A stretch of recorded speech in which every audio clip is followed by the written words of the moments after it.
Breaking news మాజీ మంత్రి కేటీఆర్ కు మరొకసారి ఏసీబీ నోటీసులు జారీ చేసింది. ఫార్ములా ఈ కార్ రేస్ కేసులో ఆయనకు నోటీసులు పంపింది. సోమవారం ఉదయం 10 గంటలకు విచారణకు రావాలని కేటీఆర్ కు ఏసీబీ నోటీసులు ఇచ్చింది.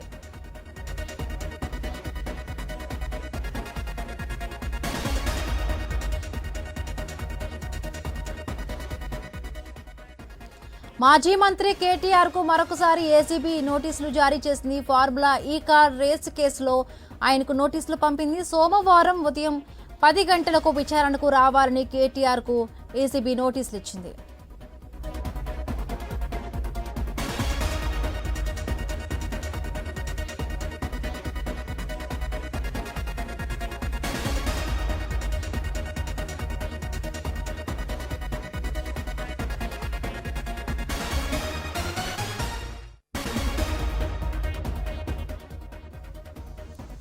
మాజీ మంత్రి కేటీఆర్ కు మరొకసారి ఏసీబీ నోటీసులు జారీ చేసింది. ఫార్ములా ఈ కార్ రేసులో ఆయనకు నోటీసులు పంపింది ఏసీబీ.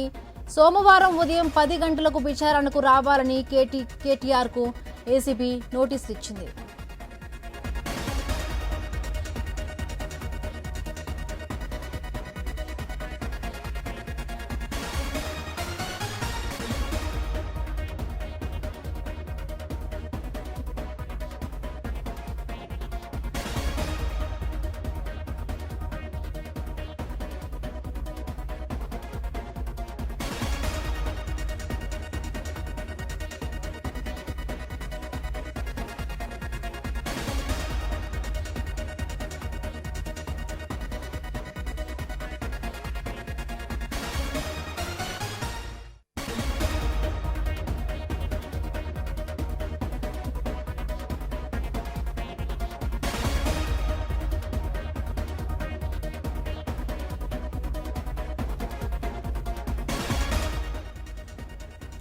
మాజీ మంత్రి కేటీఆర్ కు మరొకసారి ఏసీబీ నోటీసులు జారీ చేసింది. ఫార్ములా ఈ కార్ రేసు కేసులో ఆయనకు నోటీసులు పంపింది.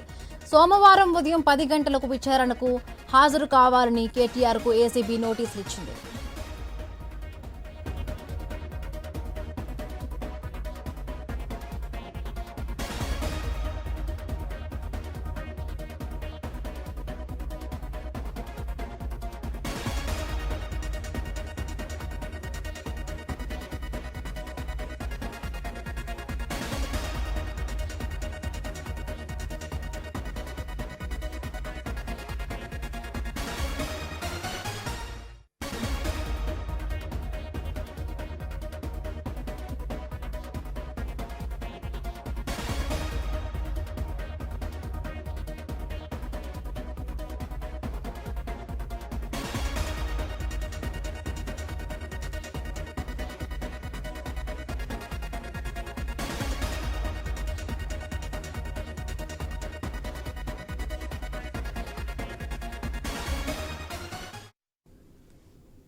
మాజీ మంత్రి కేటీఆర్ కు మరొకసారి ఏసీబీ నోటీసులు జారీ చేసింది. ఫార్ములా ఈ కార్ రేసు కేసులో ఆయనకు నోటీసులు పంపింది. సోమవారం ఉదయం 10 గంటలకు విచారణకు హాజరు కావాలని కేటీఆర్ కు ఏసీబీ మరొకసారి నోటీసులు ఇచ్చింది.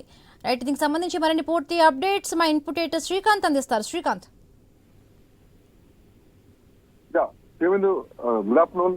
మొదలకి అంటే కేటీఆర్ కు మరొకసారి ఏసీబీ నోటీసులు జారీ చేసింది మాజీ మంత్రి కేటీఆర్ కు. ఇట్లా నేపథ్యంలో అంటే సోమవారం రోజు ఉదయం పొద్దున్న 10 గంటలకు విచారణ రావాలంటూ కూడా ఈ నోటీస్ లో చెప్పడం జరిగింది. ఫార్ములా ఈ రేస్ ఏదైతే కేటీఆర్ దీంట్లో ఇన్వాల్వ్ అయినారో హెచ్ఎండిఏ డబ్బుల్లోంచి హెచ్ఎండిఏ నిధుల్ని దుర్వినియోగం చేశారు, ఈ కార్ రేసింగ్ కు వాడారన్నది కేటీఆర్ పైన ఉన్నటువంటి ప్రధానమైన అభియోగం. సో దాన్ని కేటీఆర్ కూడా ఒప్పుకోవడం జరిగింది. అవును, హైదరాబాద్ అభివృద్ధి కోసం ఉపయోగించిన వాళ్ళు తప్పేం లేదు అని చెప్పేసి కేటీఆర్ చెప్పడం జరిగింది. అయితే కేబినెట్ అప్రూవల్ లేదు దీనికి. సో నిష్పక్షపాతంగా సెల్ఫ్ డెసిషన్ తీసుకొని చేశారన్నది ప్రధానంగా ఉన్నటువంటి ఆరోపణ. సో ఇప్పటికే ఒకసారి A1 గా ఉన్నటువంటి కేటీఆర్, A2 గా దీంట్లో ఉన్నటువంటి ఐఏఎస్ అధికారి అరవింద్ కుమార్, అట్లాగే A3 గా ఉన్నటువంటి హెచ్ఎండిఏ మాజీ చీఫ్ ఇంజనీర్ బిఎల్ఎన్ రెడ్డిలను కూడా ఇప్పటికే ఏసీబీ విడివిడిగా విచారించడం కూడా జరిగింది. అయితే మరోసారి కూడా విచారణకు రావాలంటూ ఉంటుందని కూడా అప్పుడే చెప్పడం జరిగింది. అయితే 3 నెలలు గడుస్తున్నా గానీ ఎట్లాంటి విచారణ ఇప్పటి వరకు జరగలేదు. ఒకవైపు ముగ్గురిని ఒకేసారి విచారిస్తారని ప్రచారం జరిగినా గానీ ఈ అంశమైన స్పష్టత అయితే లేకుండా పోయింది. అయితే ఈ క్రమంలోనే ఇన్ని రోజులు గడుస్తున్నా పురోగతి కనిపించలే అంటూ కూడా చాలా రోజుల నుంచి వార్తలు రావడం జరిగింది. అయితే ఇట్లా నేపథ్యంలో మొన్న ఈ మధ్యలోనే కేటీఆర్ కు నోటీసులు ఇచ్చి హాజరు కావాలని కోరినటువంటి క్రమంలో కేటీఆర్ కు అప్పటికే ఆయనకు ఫిక్స్ అయినటువంటి షెడ్యూల్ ఉంది కాబట్టి సో ఆ షెడ్యూల్ ప్రకారం నేను మళ్ళీ వెళ్లాల్సినటువంటి అవసరం ఉంది. సో లండన్ షెడ్యూల్ ఉంది, నాకు వెళ్ళొచ్చిన తర్వాత నేను ఖచ్చితంగా అటెండ్ అవుతాను అంటూ కూడా కేటీఆర్ చెప్పడం జరిగింది. సో ఇట్లాంటి నేపథ్యంలోనే కేటీఆర్ కు మరొకసారి ఏసీబీ నోటీసులు జారీ చేసింది.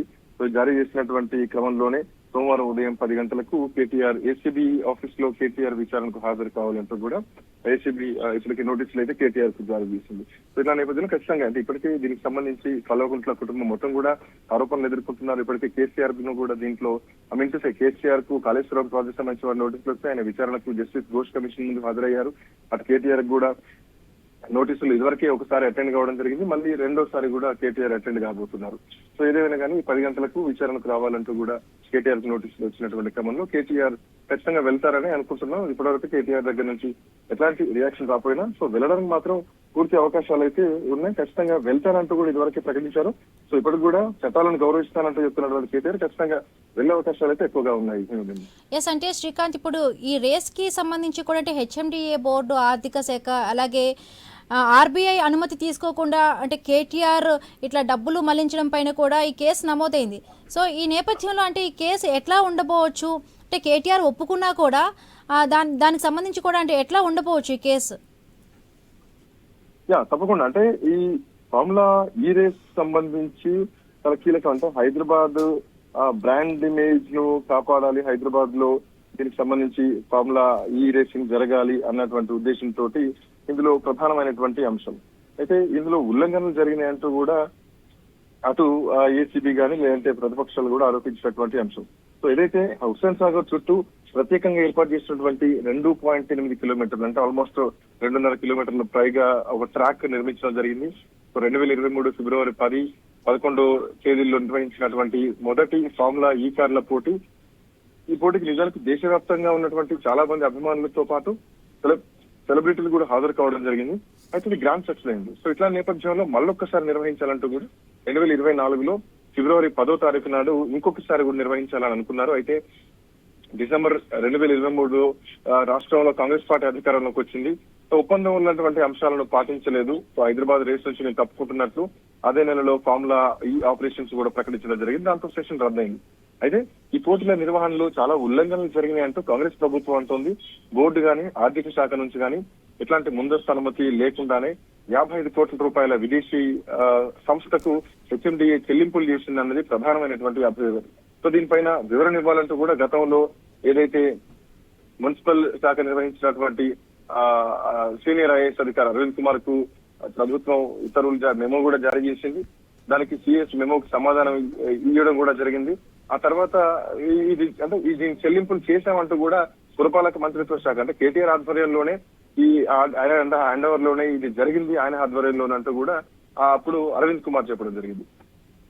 సో అయితే దీంట్లో ఇంకా చాలా హిస్టరీ ఉంది. నెక్స్ట్ జెన్ ప్రైవేట్ లిమిటెడ్ పురపాలక శాఖ మధ్య 2022లో ఒక త్రైపాక్షిక ఒప్పందం జరిగింది. లాంగ్ ఫార్మ్ ఎల్ఎఫ్ఏ జరిగిందంటూ కూడా చెప్పడం జరిగింది. 9, 10, 11, 12 సీజన్ల కార్ రేసులు కూడా నిర్వహించేలాగా ఒప్పందం కుదిరింది. సో 9వ సీజన్ కార్ రేస్ లో 23లో ఫిబ్రవరిలో నిర్వహించాలి హైదరాబాద్ నెక్లెస్ రోడ్ లో అని అప్పుడు ఆ మంత్రి ఆమోదంతోనే ఒప్పందం కుదిరిందంటూ కూడా అరవింద్ కుమార్ చెప్పడం జరిగింది. అంతా కేటీఆర్ సూచించారు, కేటీఆర్ చెప్పినట్లే జరిగింది అన్నది ప్రధానంగా దీంట్లో ఉన్నటువంటి అభియోగం. సో మోరోవర్ ఏంటంటే దీనికి ఆర్బీఐ అనుమతి లేదు అన్నది ప్రధానంగా ఉన్నటువంటి ఇంకొక అంశం.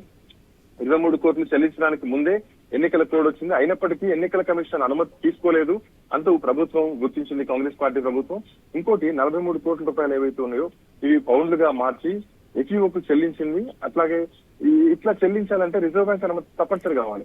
అనుమతి తీసుకోలేదు. సో అటు రిజర్వ్ బ్యాంక్ అనుమతి లేదు, ఇటు వీళ్ళు మనీ అంటే మనీ ఎక్స్చేంజ్ ఏదైతే ఉందో ఇంటర్నేషనల్ మనీ ట్రాన్స్ఫర్, సో అది మాత్రం ఉల్లంఘనలు ఉల్లంఘించారన్నది ప్రధానంగా ఉన్నటువంటి అభియోగం. సో ఏదేమైనా కానీ దీనికి సంబంధించి మరొకసారి కేటీఆర్ కు ఈ ఏసీబీ నోటీసులు జారీ చేసింది. అది ఎల్లుండి కేటీఆర్ మళ్ళీ ఏసీబీ ముందు హాజరు కాబోతున్నారు. Srikanth, thanks for the updates.